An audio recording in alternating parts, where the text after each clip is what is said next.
कोल्हापूर जिल्ह्यातून आलेले तमाम महायुतीचे सर्व कार्यकर्ते, कोल्हापूर जिल्ह्यातील सर्व नागरिक बंधू आणि भगिनींनो, छत्रपती हिंदवी स्वराज्य संस्थापक छत्रपती शिवाजी महाराज, कोल्हापूरच्या संस्थांच्या महाराणी ताराराणी, लोकराजा राजर्षी छत्रपती शाहू महाराज, भारतरत्न डॉक्टर बाबासाहेब आंबेडकर, ज्योतिबा फुले, अण्णाभाऊ साठे, अहिल्याबाई होळकर यांच्यासह आदरणीय शिवसेना प्रमुख बाळासाहेब ठाकरे यांना मी प्रथमतः विनम्र अभिवादन करतो. आपल्या देशाचे लोकप्रिय नेते माननीय पंतप्रधान माननीय नरेंद्रजी मोदी साहेब यांना याची ध्येय, याची डोळा पाहण्याची संधी, ऐकण्याची संधी आणि त्यांचे विचार कानात साठवण्यासाठी लाखो लोकांचा जनसमुदाय या ठिकाणी उपस्थित आहे. अजूनही लोक इथं मोठ्या संख्येने उपस्थित राहणार आहेत. त्यांना सगळ्यांना मी नमस्कार करतो. लोकसभेच्या निवडणुकीची धामधूम सुरू आहे. देशाचे भवितव्य घडवणारी ही निवडणूक पंतप्रधान नरेंद्र मोदी यांना गेल्या 10 वर्षात भारताला एक बलशाली राष्ट्र म्हणून जगभरामध्ये ओळख करून दिली. त्याआधी भारताकडे पाहण्याचा अन्य देशांचा दृष्टिकोन आता बदलला असून भारताकडे वाकड्या नजरेने पाहण्याची हिंमत कोणामध्ये नाही.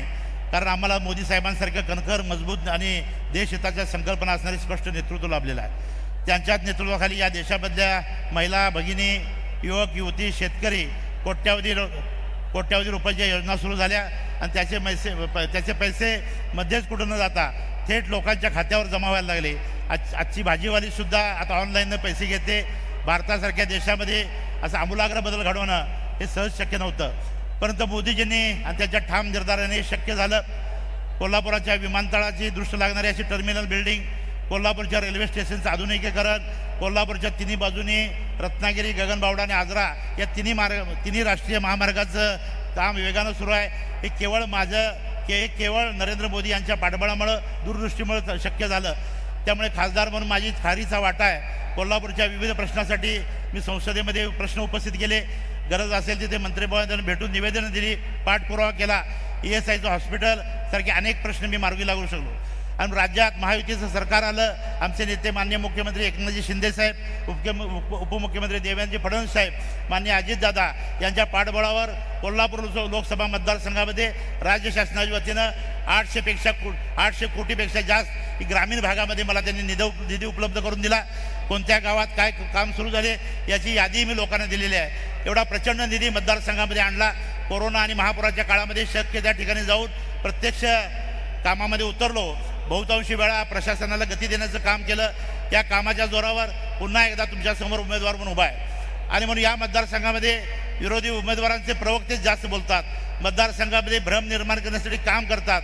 गरिबांच्या हटावच्या घोषणा वर्षानुवर्ष देत भ्रमात ठेवण्याची काँग्रेसची जुनी सवय आहे. त्यामुळे तो देखील ते चित्ता गरवतात.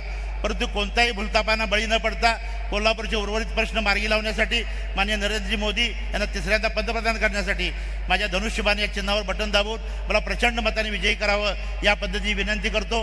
खरं म्हटलं तर निवडणुकीच्या मतदानाचा दिवस आता जवळ आलेला आहे आणि या काळामध्ये या कोल्हापूरमध्ये असलेलं वाढतं तापमान, त्याचबरोबर वळवाचा पाऊस यामुळे मतदानाला लवकरात लवकर जाऊन आपली सर्वाधिक मतदान नोंदवावं या पद्धतीची नम्र विनंती या निमित्तानं करतो.